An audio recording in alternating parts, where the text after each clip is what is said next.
Hello, and welcome to episode 55 of Bodied, the Cloud9 Fancast. Tonight, we got a lot of stuff to talk about. It's actually a lot more than I was expecting, but we'll be dealing with lots of CSGO victories. We got the Cloud9 Kongdu deal, and we got Cloud9 in the World's Play-In stage, and some other stuff as well. Maybe not as big as those, but we got a lot of stuff. I'm your host, Havoc Puss, and today I'm joined by Frozen Creek. I have so much to say. I just started a new job. My favorite thing about esports, I think now, is the fact that there aren't really referees, because I have seen the Detroit Lions fucked over way too many times. Hey, I'm Pie Magic Man. Last week I won on an obscure rule, so fuck you, Frozen Creek. Oh yeah. It's not the Falcons' fault that the NFL and refs hate the Lions. It feels so bad because that's like, whenever the rule fucks you over, you feel so bad, but at the same time you can kind of see why. But also, it's just such a shitty rule. But you could also see why they have it. Well, or no, the rule makes sense if it's something self-inflicted, but if the refs get the call wrong, then it's totally fucking stupid. And I don't know. I think the bigger story is that Alabama's backup quarterback Tua Tagovailoa is looking good and will hopefully replace Jalen Hurts as the starting quarterback soon. Oh, don't hiss me. That boy is a beautiful Hawaiian Adonis. We're talking about real sports here, not the team that lost to the ACC. Hey, not we the got team of second Clemson. place, and we have more championships than the Atlanta Falcons will ever have. Play the Falcons one time. Yeah, I don't even think the Georgia Tech Cumberland game will be able to stand up to that score. I don't know what game you're referring to, so let's move on before this bit gets drawn out even further. Let's. All right, so. I guess our first topic is CSGO. They've actually been on quite the winning streak. They've played in a few things now. They were in the Epicenter 2017 American Closed Qualifier. They beat Optic and NRG 2-0 in the bracket stage, and then they beat... that was the group stage. And they beat Luminosity in the bracket stage and put them in the upper bracket semifinals at the E-League Premier 2017. They played a best of one against Ninjas in Pajamas and Envious. They looked a lot more, the teams looked a lot more focused, and they beat them 16-6 and 16-2. At the ESL Pro League, Cloud9 kept on winning, and they beat Ghost Gaming and Splice in 2-0 wins. So, what do you guys think you can say about this pretty big string of wins? Is it a good thing, or is it just Cloud9 is up against lesser opponents, or are we finally getting into the groove of everyone playing as a team and working better with each other? So after ESL New York, if you told me Cloud9 was gonna just absolutely crush Envy and NIP, I would have fucking laughed in your face. But that's exactly what happened, and I don't know what happened, but Cloud9 has just seen some massive improvement in such a short time, like a week, and that's insane. Yeah, it's kind of actually been hard to keep up with what's going on since they keep bouncing around to different tournaments, but I think it's really good to see them, at least from a confidence and mentality standpoint, to see them just constantly winning. I think they've hit their stride and got a really good groove going. I think it remains to be seen whether they will continue the success or not, or they may hit a few more speed bumps, but I'm really glad to see them everyone's firing on all cylinders. Everyone's gotten together and they're like, okay, we're gonna do this game plan, we're gonna stick to this plan, and everyone's just doing their best. It was kind of weird. The two best of ones against Ghost, and they just crushed Ghost the first time, which is as expected. But the second one was a struggle, and that really had me a little bit worried. Just the fact that they did so well, and then maybe they don't have cohesion. But I'm not quite sure what happened there. They got the win, but the second game against Ghost was a little bit worrying. Once again, it is a best of one, and you can't really draw too much from one singular game. Yeah, I was thinking that as well. I think even the casters were talking about it. It's a kind of a weird thing where either Cloud9 was just making too many mistakes, or maybe Ghost Gaming is maybe improved a little bit, and they're showing that they can maybe be a bit more competitive with some of the bigger teams. Maybe that's more of an outlier. Sometimes you will have these outlier games where your team just does really poorly, or your team does like really well and above expectations. But I think overall CSGO had a really good week with some really good wins, and I hope they can continue the trend. But so moving on to our next topic, going to be sprinkling a little bit of other esports results at you guys. Rocket League, they did the RLCS over the weekend. They played against Ghost and G2. They crushed Ghost 3-0. Didn't even break a sweat. But then they played G2, and they actually received their first RLCS loss, going 1-3. It was actually kind of tragic. I'm not sure if you guys watched the game, but G2 came out there and they came to play. G2 is definitely one of the stronger Rocket League teams. And on one hand, I'm really glad that if we did get a loss, it was to a team like G2. But at the same time, it sucks that Cloud9 did have to lose, especially after just how dominant they've been in the Rocket League scene.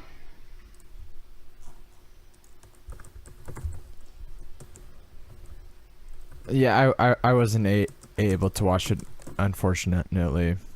Everything's been kind of a clusterfuck since I got this new job. Yeah, that's fine. I was just kind of waiting, just to kind of see if maybe anyone had any response. That's fine. If you don't, you may just save your responses till the end of this little tidbit. Moving on to Vainglory. Vainglory kicked off the autumn season of the VG8 with a bang. They beat all of the teams they faced 2-0. Quarterfinals, they were up against Tempo Storm. Semifinals, they were up against Rogue. And in the finals, they had a big ol' rivalry match against TSM, and they crushed it. They were looking so good, you guys. The reigning North America champions coming in and just showing everybody who runs VG, and the answer is Cloud9. And to all our listeners, please watch Vainglory. They're such an underrated team, it's almost criminal. They put in so much work, they look so good, and they're putting in a lot of really good victories. So if you want to watch a team that just wins and does a lot of really scrappy fighting and just looks dominant, please watch Vainglory. I beseech you. So this is to go out to the League fans, and when Cloud9 beat Samsung White in the first game of their best of 5, that is the feeling you get when you watch Cloud9 Vainglory and they take on Rocks Tigers, or maybe you're not a League fan and you think Cloud9 beating SK at the beginning of the year in CSGO, that is what Cloud9 Vainglory is capable of. They are capable of the highest highs, and definitely an exciting team to watch. And they rarely have any lows either. Ever since we have the roster of Gabe Bizzle, Old School, and I Love Joseph, the sky has just been the limit. I am questioning what the ceiling even is on the team for how well they've played. And it's just really great to watch, especially since they just recently got their second North American unified championship thing in a row. It's really great. Yeah, this team is super sick right now. Towards the mid and early parts of the year, I think that there were some questions on whether they were going to be the top team or if they were just going to be a top team. And I think that turning up into the end of 2017 and hopefully the beginning of 2018, that they are the premier team to be in the entire world at this point. I think they're definitely within top 5 considering how well they've been playing for so long. I think you just can't leave them out of the conversation. I'm not sure how the rest of the Vainglory scene is around the world. I mostly am a little familiar with North America. I really only watch the Cloud9 games, but North America seems to just be C9 and TSM. Immortals recently got rid of their team, so they're kind of out of the conversation. I'm not sure about Europe. I'm not sure about Korea and China and all the other places. But I think as long as you're talking about the West is concerned, I think Cloud9 is the top team, or at least the top 3. It sounds like Immortals is losing a lot of their teams. Yeah, they may be just like trimming the fat for Overwatch League and LCS. Or it just could be that they just don't think Vainglory has that much of a future. Or what happened? Or what happened with their CSGO team? That's what I'm referring to.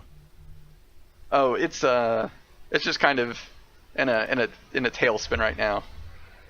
But yeah, that's all I've gathered from let's so far. Let's move on to at least my favorite part of the episode where we talk about Overwatch, because I love talking about Overwatch. First, some results. For contenders, Cloud9 played against 123 in Singularity for the final week. They lost 0-4 to 123 tragically, but they won a really close series against Singularity in 3-2, and that actually was able to put them in the playoffs against Misfits, with Gamers Origin beating another team. I think it was maybe Bazooka Puppies. I can't remember who Gamers Origin had to beat, but they won. So Cloud9 was pushed into the playoffs, and they will be playing against Misfits on October 7th. Also, Cloud9 Kongdu, just kind of a refresher. I mentioned this with Pi on that special episode, but I'll mention this here for sort of an official reading. C9 Kongdu beat NC Fox 3-0 pretty easily in the Apex Season 4 quarterfinals. The semifinals, which is a best of 7, will be played on October 10th. Now I know what you guys are probably thinking. C9 Kongdu? What was...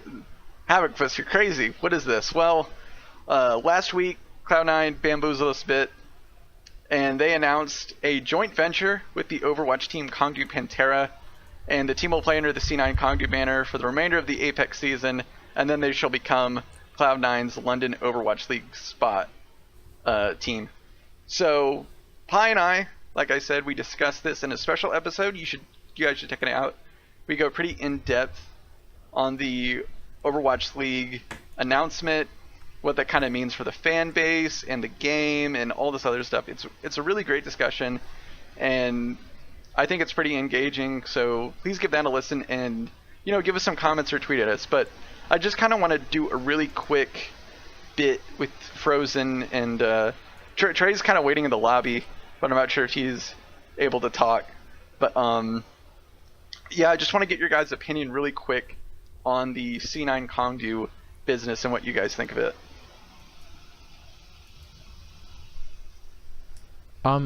I'll go first because Trey is either not coming or he is not ready yet. I like the move for season 1 since we weren't able to get Sinatra.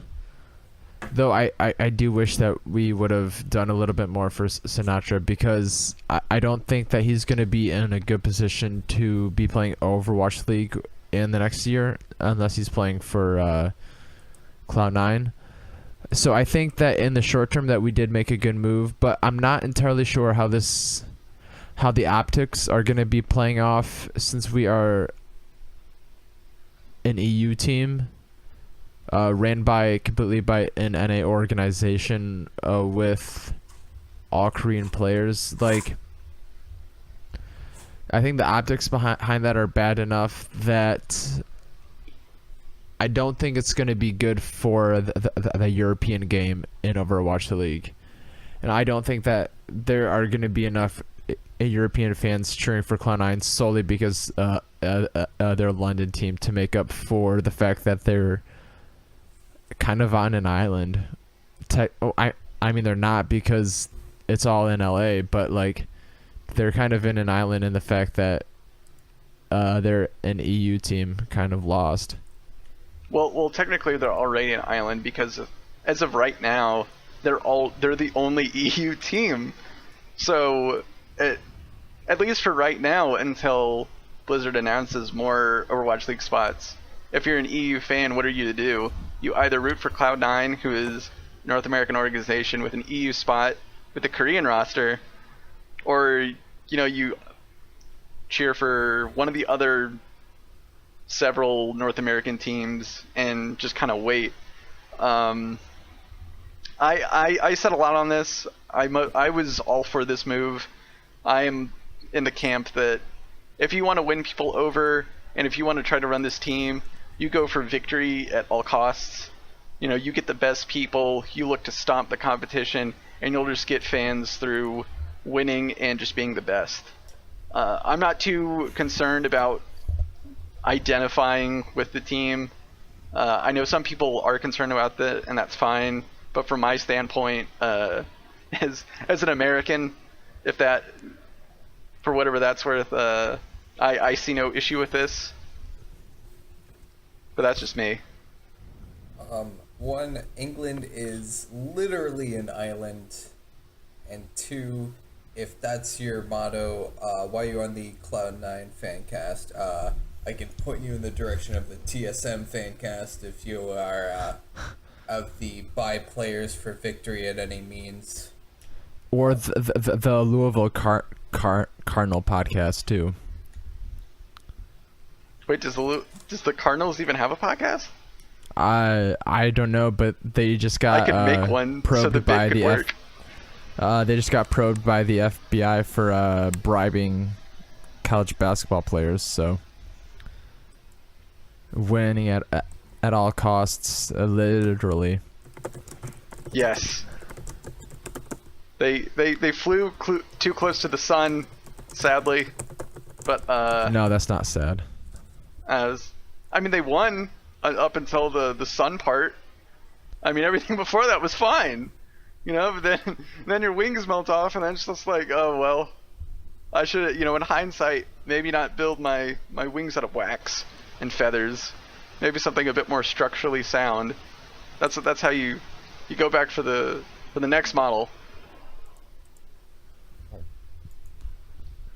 But yeah, it's definitely a sticky situation, and like I said, Pi and I discussed this pretty much in length. I'm pretty fine with the roster, and I'm actually really excited to see how the C9 Kongdu team fares in the Overwatch League once that starts up.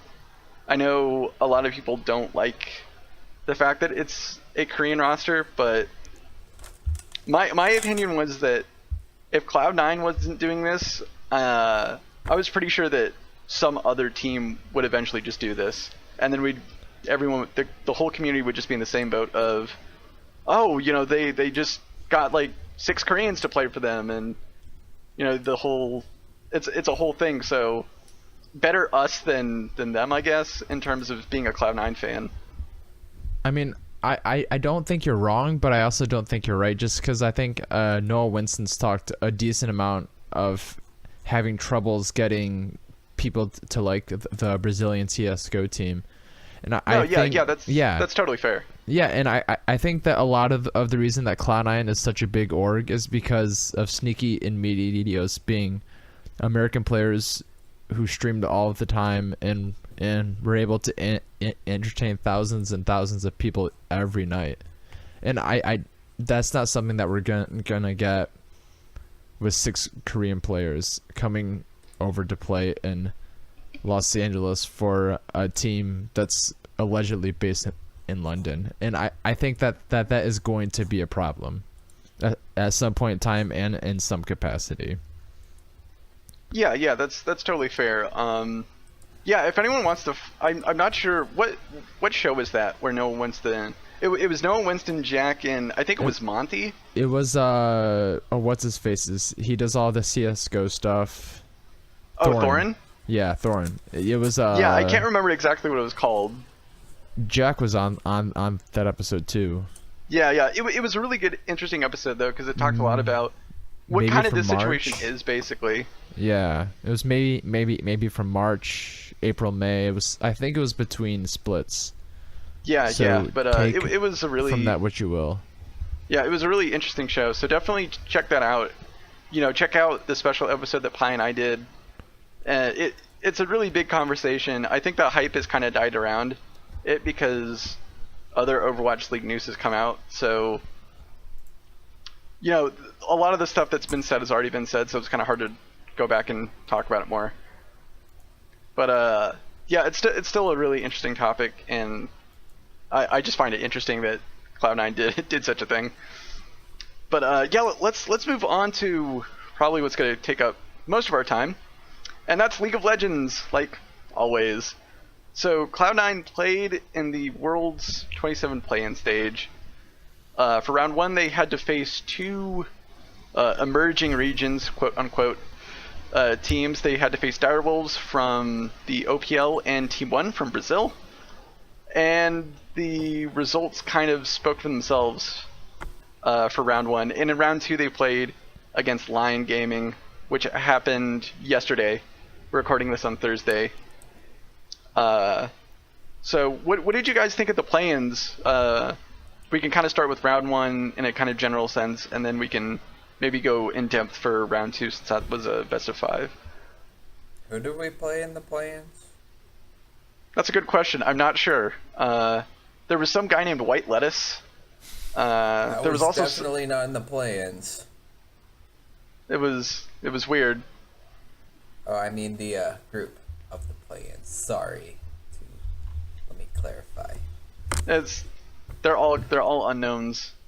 They're all question marks. Everyone trying to be rivals, and then being politely asked to stop. Did somebody say, please stop?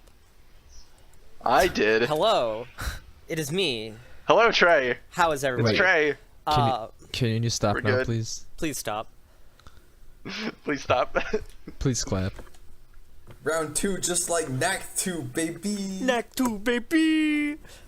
The best game of the year. Shout outs to Ian, who's gonna have to edit this. Shout outs to Knack 2 for being a great game. Just so you know, Ian, I love you, and I'm sorry this is going to be kinda pretty bad, but we're gonna figure it out together, and that's what matters. Alright. We'll get through this. Now that I've said that, let's talk about these match results. Yes. I was not too surprised with at least the round 1. I mean, Brazil got pretty destroyed, and that's to be expected from like a team straight from Challenger. And then the Direwolves, I was expecting them to give a little bit more of a fight, and they kind of did in game 2, but overall, Cloud9, once it got past laning phase and it was just time to fight, they're just like, hey dude, and then they just punched him straight in the face, and then they fell down. So, the competition that we faced, I think, really was pretty easy. Yeah, the competition was easy. The thing is, OPL has been known for getting the very closest they can to, like, making Worlds or making it to the group stage of Worlds, and then just falling apart. And that was pretty much Direwolves on day 2, where they had the win over Brazil from the day before, and they were up against C9, and then they weren't. Oh, yeah. Yeah, I wanted to watch the tiebreaker, but But you know, it was late at night, and then I woke up in the morning and I was tired, and I'm like, maybe I can watch it, but then I just didn't. But I was really surprised that Team One actually beat the Direwolves, considering Team One seemed like the weakest team in the in at least their group. I'm not sure, looking at all of the teams in the first round. I think it's a tragedy to say, but it's pretty clear that Gambit was the worst team at Worlds this year.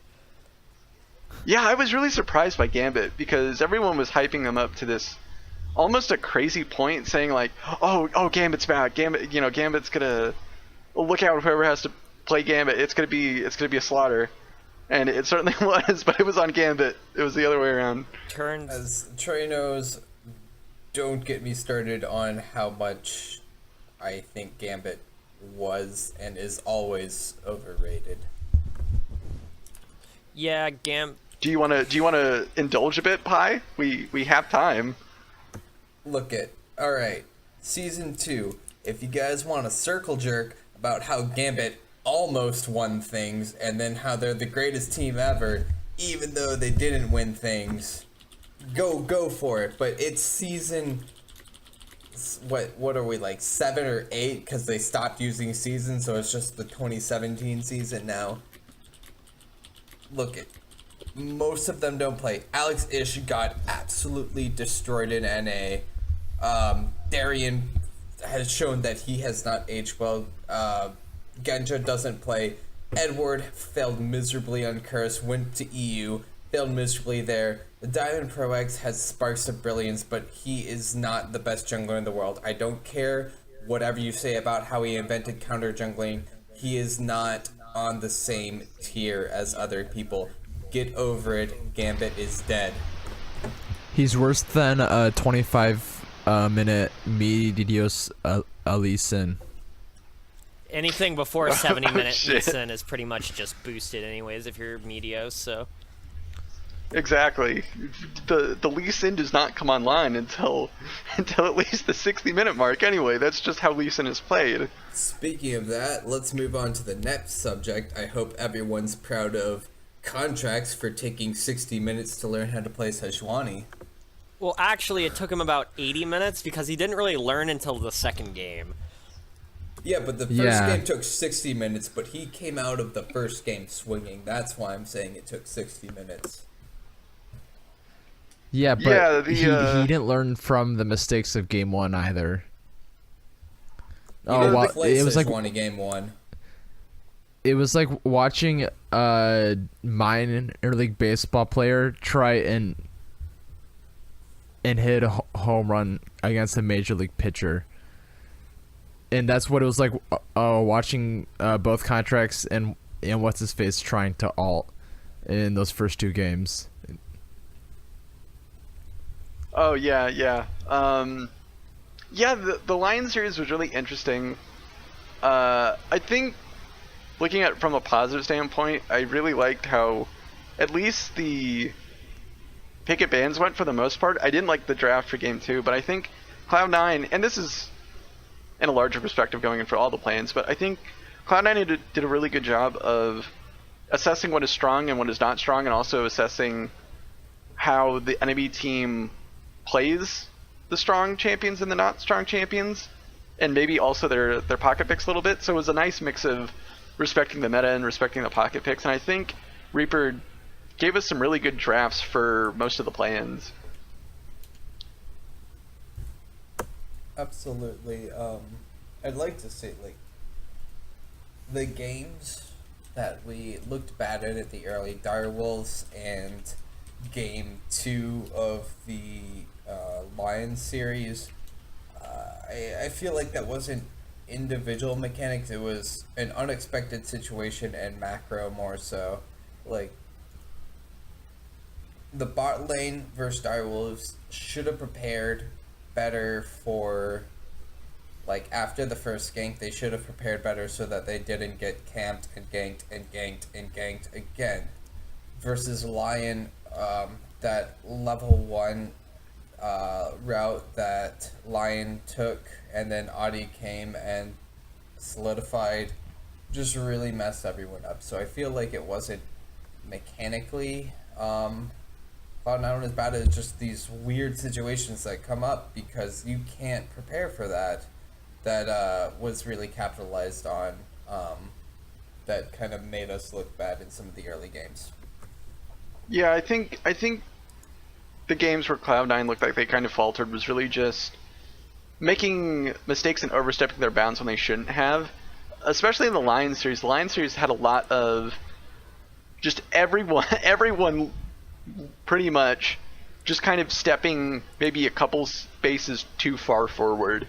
And either the rest of the team is not there, or the rest of the team isn't ready for the one in the lead to go forward. So it would just be like Contracts steps forward on Sejuani, oh no, they're all there, and then he just dies before the team can react, or Impact steps forward, or Smoothie steps forward. Someone is just too out of position, and I think that that's just a communication error, and that's more of a kind of playing in the moment kind of thing. If you look at, looking at the gold lead for the Direwolves and the Lyon game, Cloud9 was able to, even when they were behind, keep it within a couple thousand for pretty much the whole game. So I think that says that even if you're kind of up on Cloud9, at least for these emerging region wildcard teams, as long as Cloud9 is within striking distance, you're not assured victory until the next explodes.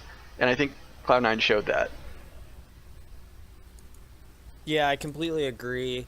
I also think that C9 draft in Lyon Game 2 and in Direwolf Game 2 were both suboptimal, to say the least.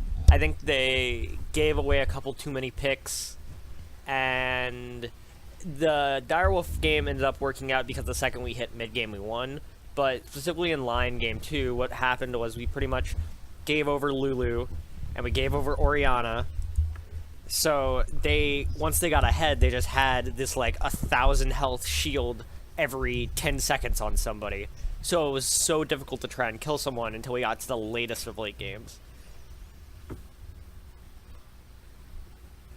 Yeah, plus with the Maokai and J4 and Lulu, you could really just dive on people. Maokai goes in, J4 goes in, oh, there's the Chains of Corruption, oh, there's Shockwave.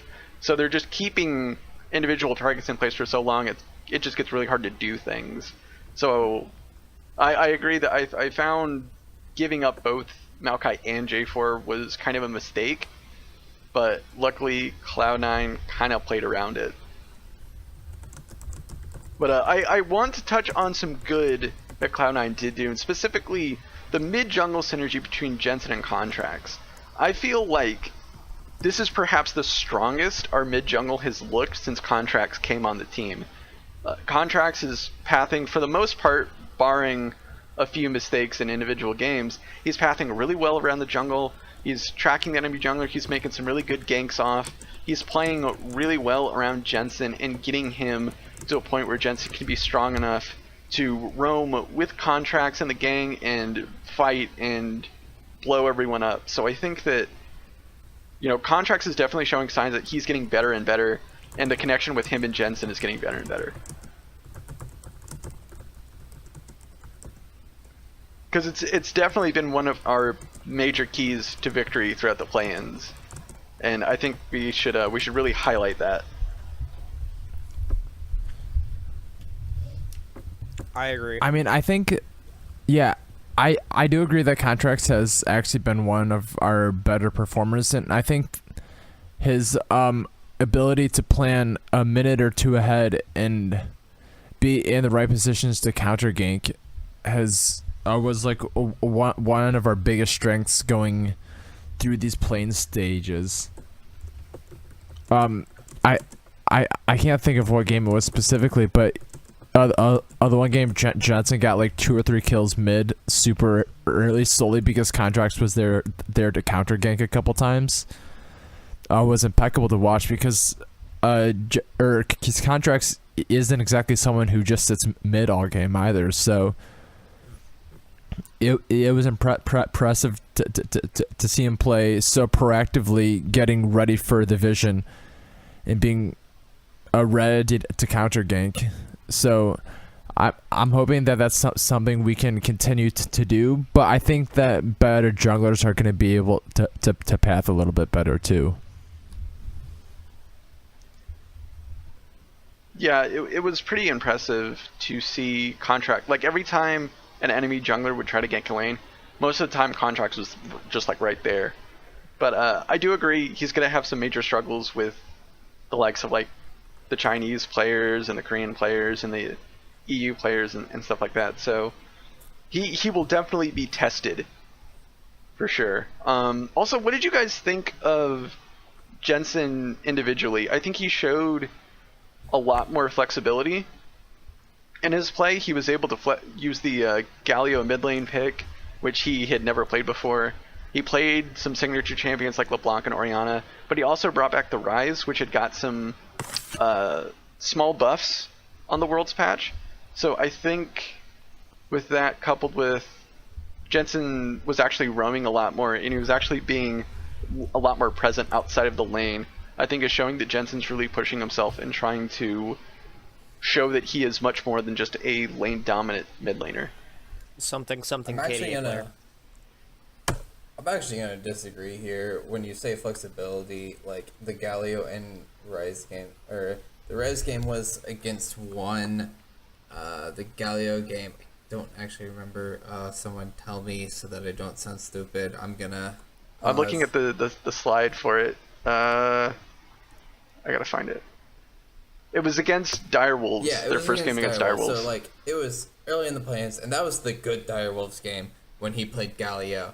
So I wouldn't say that's the big flexibility of Jensen. Oh, look at the game against Lyon. He played Orianna, Syndra, Orianna. Those are the champions he always fucking plays. So as far as saying he's flexible, that's stretching it. As I think the big thing to look out for is Contracts and Smoothie didn't just tunnel on mid and make sure Jensen got ahead. And look at what happened. Sneaky flourished because they didn't just focus on mid to get Jensen ahead. Sneaky was able to get resources as well. And I think that's a good thing because Jensen is a strong laner. He can do fine on his own. He can keep the other laner down. As long as he's not getting like 5-man ganked, Jensen will be fine. And even in a 5-man gank, his Jordans are fucking on point and he'll just dodge everything. But that's beside the point. I think the big thing is that they moved away from let's just make sure Jensen gets super far ahead early game to let's work around our entire map because we do have a lot of good players. Yeah. And I think that yeah. Oh, you can go ahead. Well, the only thing I was going to say was just about like mid-pool diversity. Particularly in the play-in stage, he did play 4 different champions for each of the 4 different games, being LeBlanc in Game 1, Galio in Game 2, Ryze in Game 3, and Syndra in Game 4. Which means out of these 7 games we've played so far, he's played a total of 5 champions. So overall, that's not that bad. I would say that's a pretty diverse pool considering how little we've actually seen so far. I mean, I think a lot of it is kind of expected. The only thing that was kind of out of left field was Galio, and I think that was something that wasn't maybe predictable in advance, but I think that it was something a couple of us have wanted to see him turn to at some point in time to at least just pull it out just out of the blue. And I think that he pulled it out at the perfect time because none of these teams could match up lane by lane, mid game, late game against Cloud9 at all. Yeah, that provides a really great transition point, Frozen. Before I go to that though, I want to go back to Pi's point just for a little bit about Sneaky and allowing the rest of the team to flourish while Jensen kind of takes care of himself more. And I think that that's something that the team was, and the fans wanted the team to kind of really work towards for a little while now. To see Sneaky just pop off game after game now, and to be a much more reliable carry, and Jensen doing his part in carrying, but also facilitating his other teammates to carry, I think is really great. I think it's showing that Cloud9 is kind of making progress. You know, looking at the regular season, sometimes progress isn't as linear. Sometimes it kind of is a jagged graph, but I think it does show that they are moving onwards and upwards, and hopefully they can keep this momentum going into the actual group stages. Yeah, my theory around that is that a lot of the sneaky carries were based around the fact that Cloud9 was obviously such a better team than the Direwolves or Team One, and even Lyon Gaming, that they could play, I guess, their tier 2 style of play and still come out ahead. And that I still think that when it comes to actually playing in the World's group stage, that our main focus is going to be playing through Jensen and through leads that Jensen can create, but showing that Sneaky can carry games and we can win games through bottom is going to be important going into a group stage where the metagame is based a lot around how the ADCs can play. But I think that it's going to be kind of a bait and switch, and that we're still going to be putting a lot, if not more, resources into Jensen. I absolutely disagree with your analysis on Sneaky and think you didn't even watch him, because him and Smoothie were dominating these lanes. Like, okay, it's wild card, yes, but if he was not as strong as we thought, like he would be going even and then taking that to mid to late game. But Sneaky Smoothie was crushing these bot lanes, with the exception of game 2 of Lyon and the game 2 of Direwolves, where they got constantly dove. Like, even in game 2 versus Direwolves, the only time Sneaky died was with a 5-man gank bottom in the early game, and then he just stayed alive doing constant DPS to the enemy team. Like, I think that we have way more possibility than just, oh, Jensen's our best player, let's get him fed. Because Sneaky is it's an ADC-centric meta with Ardent Sensor, and you need to have a good AD carry. And Sneaky's just proving that he is definitely, like, on the level of AD carries that can do well at Worlds. I don't disagree with that. I just don't think that we're gonna be able to totally rely on bot lane as much when we're gonna be in groups with like Bang and Wolf, or we're gonna be in groups with Longzhu. And I think that Jensen is gonna be a more reliable early game gold efficient person to put all of our gold into. I can't quite think of the right word about it. And I think that showing that we can do it is very important, because I do think Sneaky can do it. I just don't think that it's something that we're gonna make our number one game plan going into groups. And I think that showing it in play-in stage was perfect, because it can build up the confidence of Sneaky and Smoothie, which is terribly important, because that's something that we do need, considering there were times during the season that they were a little bit questionable, but they've really picked it up. I just don't think that a lot of the lane matchups that we're likely going to be drawing into, that we're going to be able to 100% rely on Sneaky and Smoothie to carry games. And I think that this was a perfect chance for Cloud9 to show that they can, so we can put a little bit more resources into the Jensen train, because I think that's Sneaky and Smoothie got a lot of the resources going into this play-in stage that they didn't always get during the season. Here, Pi, do you want to go for it? Okay. Go for it. So, I understand what you're saying, but if anything, I would be much more scared of the mids and Jensen not being able to perform than bot lane.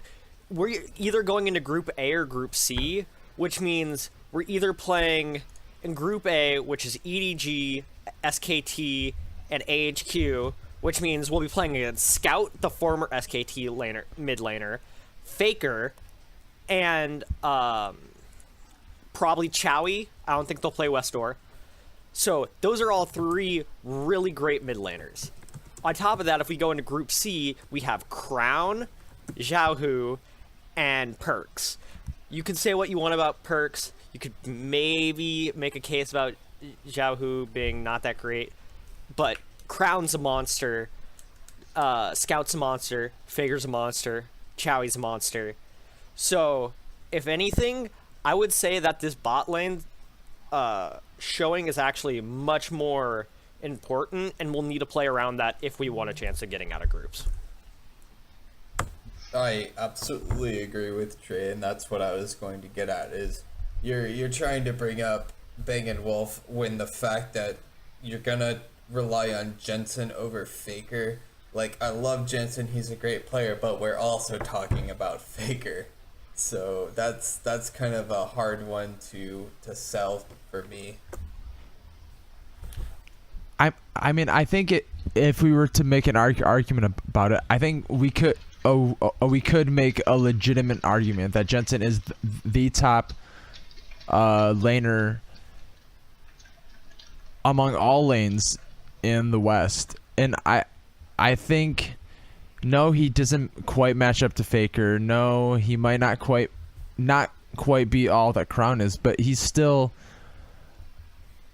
I think he still matches up mid lane to mid lane more than Sneaky and Smoothie would against some of the smaller against some of the other mid laners in a lane by lane basis. If we were to put them against each other with like a similar matchup, and I think that it's terribly important that they're playing well, and that Sneaky is playing so confidently right now.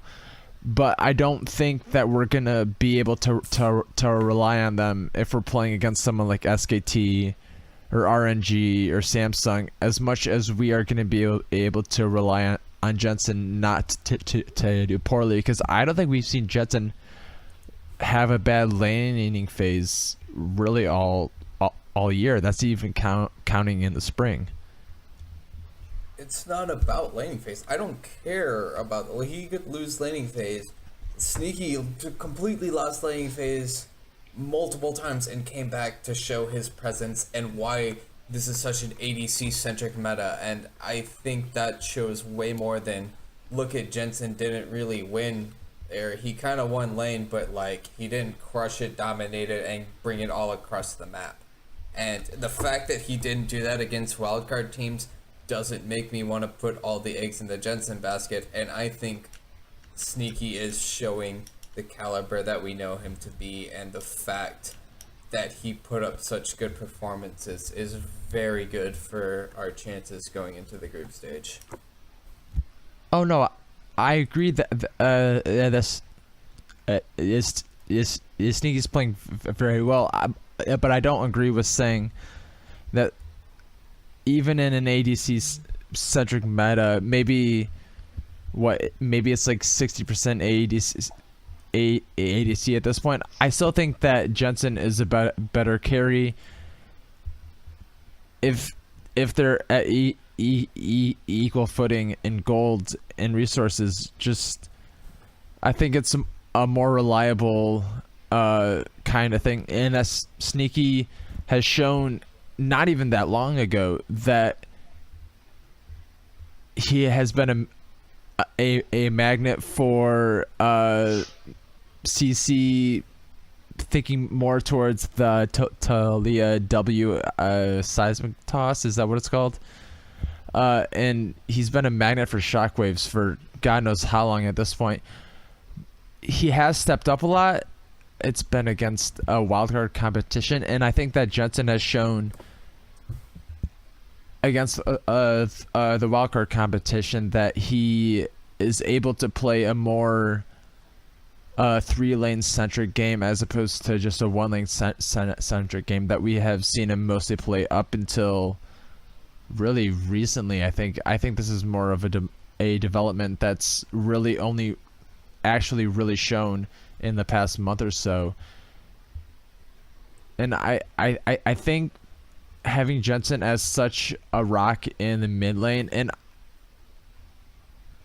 off the top of my head, I can only think of a game or two where he's actually had the shit kicked out of him, and one was against Faker. And I think we've seen enough phases where bot lane has come out behind to sometimes, not as much anymore, but I think we've had some questions about the bot lane and even the last month. And I don't think it's fair to call Jensen out for even underperforming at all, considering he had a 46 or something like that CS lead at 15 minutes in one of our games.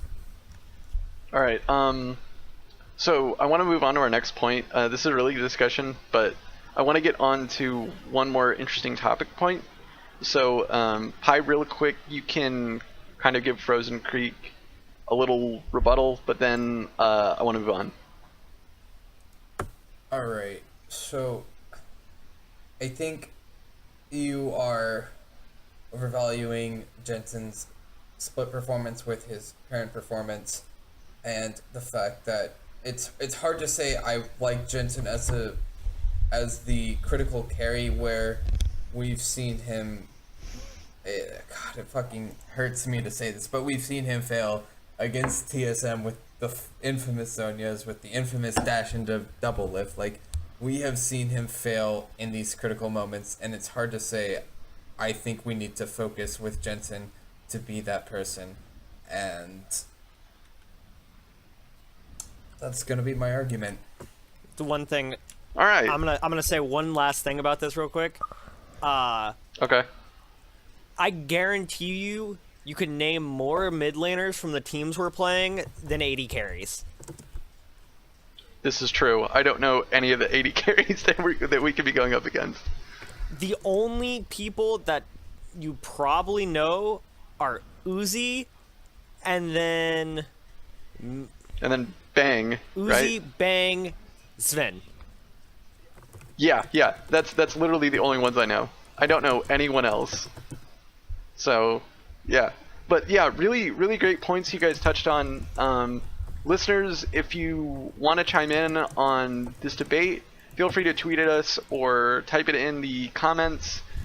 We always like to hear what maybe people have to think, so definitely get in touch with us and see what your opinion is on the subject. But last thing I want to touch on is talking a little bit about the play-in stage and what kind of merit that really has. When you look at who has performed so far, WE hasn't played yet. The match actually happens today, or I guess tomorrow morning, depending on time. So anyway, but when you look at how the play-in stage worked out, WE, C9, and Fnatic all got the first seeds pretty easily and without almost any resistance.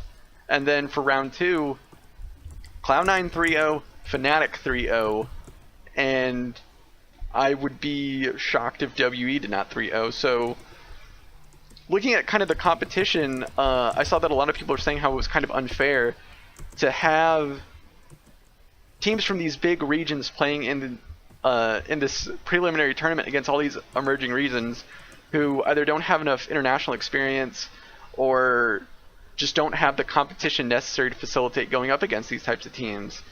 So I guess my question is, should the play-ins even include teams from major regions if we can just expect to see this kind of competition come out? Yes, and I'm going to say it because of 2 reasons. First off, we know at least one of the major regions is out already. And I'm going to be honest, I think that WE got off really lucky because they were pretty much just getting bopped in the head for a good amount of that game because of their horrible early. So theoretically, if Lyon was able to learn how to close out a game and not stall, Lyon probably wins that game, and then they're in a tiebreaker. Fnatic also lost a young generation, so we see that these wildcard regions, so to say, can take games off of these major regions. We know that Hong Kong Attitude, which, to be fair, LMS is probably the weakest of the major regions other than their top two teams, if not only Flash Wolves. But Hong Kong Attitude also didn't do that great. Rampage, of course, was a tragedy. But other than that, they didn't even get first in their group. The Turkish team got the first in their group. So I think it's completely viable because it not only makes these major regions prepare, but it also, how do I say this? It allows the smaller regions to have a chance to maybe take the place of a major region spot and show that they are just as competitive and comparable in skill. Yeah, and it justifies giving a major region 3 spots, where the third spot is not just, okay, you're a pool 3 seed. It's you are the third spot, therefore you have to earn your way into the group stage. Okay. The one thing I'll say is I think 24 teams is good. I still would probably want to adjust a little bit. I do really like how the Dota 2 International is done. Losers bracket is amazing, and you see tons of great matches from it. But I understand we're probably never going to get that. So this is a good compromise. All right. Anyone else have any thoughts on sort of the play-ins competition and your feelings on if it is good or not? I think they're on the right track. I think they need to optimize it just a little bit more. Maybe one thing I think soccer does well is that they track, I guess not exactly standings, but how teams finish throughout a couple different years. So somehow Riot could have some kind of measurement of how teams perform internationally against each other, and then they could have some kind of coefficient. Obviously Korea would be one based off of that coefficient, and they could give maybe the top 4 teams a guaranteed 3 seeds at Worlds, and then all of the other teams, or then like the next 2 teams would have 2 guaranteed seeds, and then their 3rd seed would go into playoffs or to play-ins or something like that. I think that putting the 3rd seed from a couple of these regions into play-ins is not that helpful. I think it just kind of gives them more games just for the sake of giving them more games, and that I think 90 to 95% of the time a Chinese team and probably an NA or EU team is going to qualify to Worlds. So I think they need to give other teams an opportunity to play and to find the best wildcard region team. But I do think the play-in stage has been good, and I think that they're onto something. I just think they have to make it a little bit better. See, I get what you're saying. My thing is just, they already implemented a system like this. That's why we had this whole MSI thing. That's why NA doesn't have a Pool 1 seed. That's why Gigabyte Marines are already in the group stage, right? Because they got 4th at Worlds. I really think the current system is fine. I think that having wildcard teams have to play against a major region is actually really good, because it shows, hey, if you can't beat the 3rd place NA team, how do you expect to beat the second place or first place NA team or a third seed Korean team. I don't disagree with that. I just don't think that it should be based off one international tournament.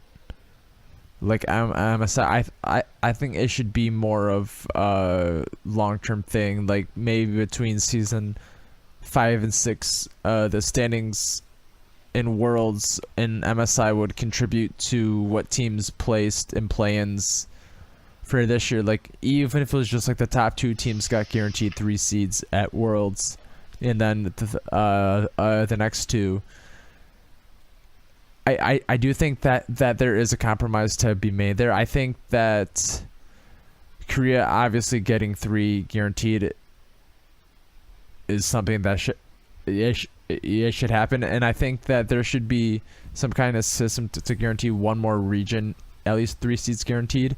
And I don't think that it should be based off MSI results, which I'm not going to call them random, but I think that there is a good amount of randomness to how those seeds are decided. And I think that there is a better solution based on the history of the regions as opposed to just one weekend tournament between splits. I don't want to be rude here.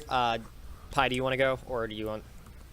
Yeah, I was going to say, how history of the regions, MSI is like the worlds in between worlds, and that's a big competition, and performance there definitely should matter. Like, I don't understand how there's a better way. It feels bad seeing your region have to go through play-ins versus wildcards and stuff, but at the same time, like, that's fair for the wildcards. It's fair for coming 3rd seed, like you didn't annihilate NA, you gonna go into the play-ins and you have to show that you're worth going. It's good for the wildcards because they get the experience. It's good for the 3rd seed because they're playing internationally. They show that their region is still strong. And you want to talk about a better system rather than MSI. MSI is such a big international event. Like, everyone was trying their hardest. I don't understand how could there be a better system unless you just make some like 3 other random international tournaments to happen. I think that we have a much better system than we've had in the beginning, because you could have some unknown Albus Nox or Gigabyte Marine's type team just come and take over these play-ins, and we would never know that without this stage. Yeah, I completely agree with that, and I just want to add one more thing. Before MSI this year, Riot announced that coefficient thing, just like you said. They literally said, since Korea has been the best overall throughout 2015 and 2016, they will have all 3 of their seeds bypass the World's 2017 groups play-in stage and start straight at the group stage.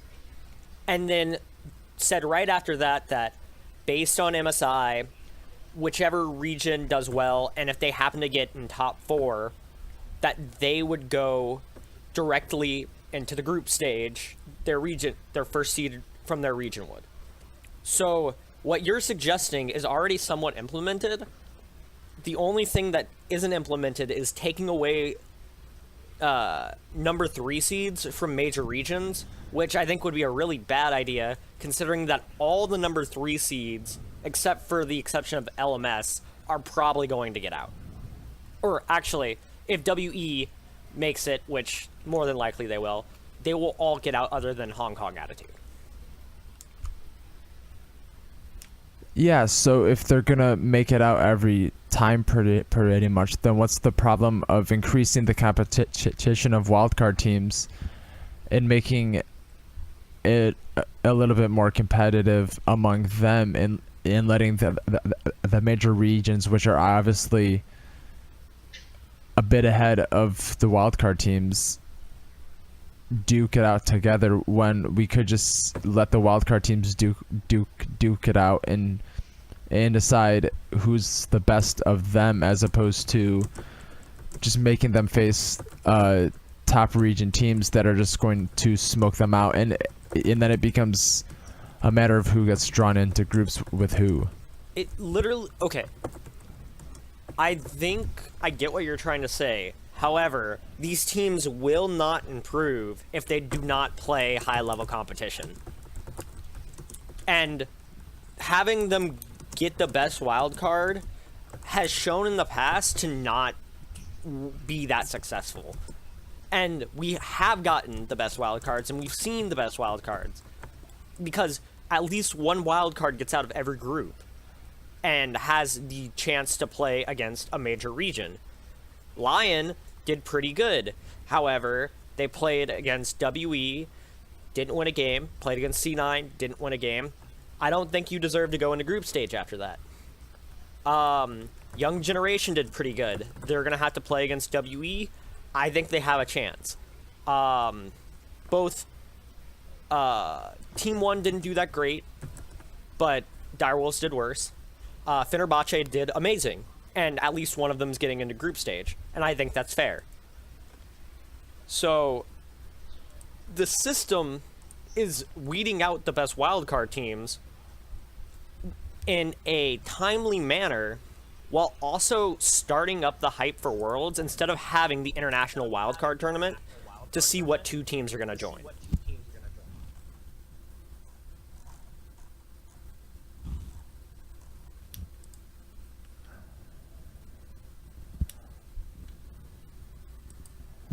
I'm not disagreeing that it's not fair how it is. I think that there could be a more longer term coefficient that would be fair.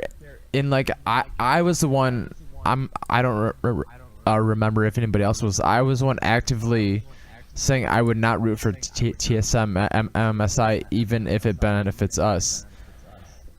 And I still stand by that, and I still think that even if we were to adopt some kind of coefficient up until season 7, that it would not benefit Cloud9, and that we would still be in playing stage, because EU has outperformed NA on a rankings list, or on a finishing list at MSI and at Worlds the past couple of years, and I just think that there is a better way to maybe bring in another region, because I don't think that Team 1 deserves to be in knockout stages and have a chance to play for a spot at Worlds. And I think that there is just a better way to play where we're at right now, and that maybe putting some of the bigger regions, like maybe we could have EU and China and Korea all have 3 seeds automatically, have NA, have LMS, and the next best region, maybe Fenerbahce, be the king of the hill in a way. Then there are 3 other wildcard teams in the groups that play for a randomized chance to play against these 4 other teams, and then that brings in another opportunity for 4 more wildcard teams to compete and play for a chance at a world spot. Though it's obviously not likely at that point, but that's just an idea just off the top of my head. I just think that there should be more of a benefit to performing over the past year or so than just performing at a week-long tournament in the middle of the splits. In the end, I think it's fair. I think if the wildcard teams can't beat major regions, they don't deserve a spot in the group stage, and they don't deserve extra spots at Worlds. Yeah. Well, I'm just saying that it's not fair how it is. I just think that there's a better way they could do it. There will always be a better way. I think we should just do a one-off blind pick against each other. I think that would be at least the most entertaining at the worst. Or 1v1s. Actually, a 1v1 tournament actually really sick. Sort of like there's a scene from Troy, if anyone remembers the Brad Pitt box office. No one does except you. Failure. Okay, no one remembers Troy. Anyway, there's a scene in it where where Brad Pitt, who is playing Achilles, is like, send me your best fighter, and they send out this strong dude and they fight. And seeing something like that would actually be kind of cool if it was maybe its own separate tournament. But yeah, again, a lot of interesting points. Certainly a great issue that may never be solved, but will always be talked about. But okay, guys, for this outro, I want you to give me moment of the week and which group you think Cloud9 will be placed in for the group stage at Worlds. Frozen, I'm going to start with you. Go. Moment of the week is watching. I don't have a specific one regarding esports, so I'm gonna pass on that. But I think we are gonna get fucked in the group draws no matter what, so it doesn't matter. Fantastic. What a nihilistic outlook. Trey, what is your thing? All right, I'm gonna go full Danganronpa here, and I'm gonna choose hope, and I'm gonna say that we get pulled into Group A, and that we get out of Group A as the number 2 seed. And my moment of the week is C9 popping off against Lyon in the first game, and then deciding to troll the second game. Definitely my moment of the week. Exactly. Their game 2 is really just all a plan. It was the rope-a-dope strategy. You tire them out, and then you come back with the pop, the 1-2, and then you win. Pi, what are your things? You know, I think against all odds, which someone calculated out, it's like a 25% chance, regardless of outcomes, that Cloud9 is in Group A, 75% chance Group C. I think they're going to get Group A to get that SKT HQ Classic rematch. And my moment of the week is watching Cloud9 CSGO on TBS absolutely destroy after looking so shaky, just to come back and be so dominant. That was my moment of the week, looking at that on the big screen. All right. I'm going to go with you guys. I got to say, Group A is looking mighty tasty. So I'm going to go Group A. My moment of the week was actually, I'm going to give some praise to White Lotus. Despite his team's shortcomings, he looked like a fantastic AD carry. He was making plays. He was showing no fear. White Lotus was great. I would actually like to see him kind of get imported into the NALCS for franchising.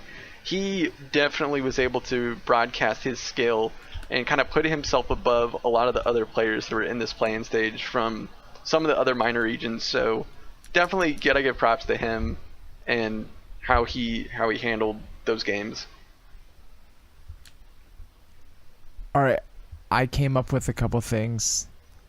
I do think we're fucked either way, but personally, I still want Group C. But that's something we can talk about next week, because we will have time next week.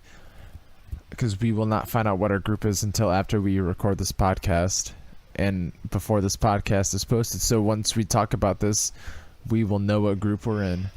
I think my moment of the week was opening up Oracle Elixir during the podcast and seeing that he is working on new statistics, and one is a snowball statistic. So I'm excited to see how he implements this and to see where Cloud9 can place in the snowball statistic category through the NA and EU in the future. All right, some sexy statistics. Oh, that's a tongue twister. Yeah, all good. So that's our show. Thank you for listening to the 55th episode of Bodied, the Cloud9 Fancast.